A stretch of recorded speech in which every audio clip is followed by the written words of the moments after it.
Umndeni walomama uthembele kulomfula ukwenza izidingo zamanzi. Ekuhlanzweni Uthi uzowasha uthembele kulomfula ukwenza izidingo zamanzi endlini, uthi bayawaphuza bapheke ngawo kanye nokugeza. Kayanza ishiphisho kumadonki tishiparini. Unembiko ke ethi abantu besifazane bayahlasela uma beyokha amanzi emfuleni.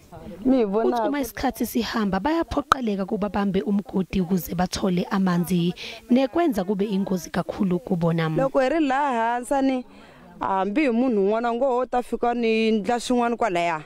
Abesifazane banethemba lokuthi ukuvakasha kukaNgqongqoshe endaweni kuzoletha isisombululo. Kuba ayifuna imati. Uthi bafuna uNgqongqoshe asombulule ngokusheshsha inkinga yamanzi.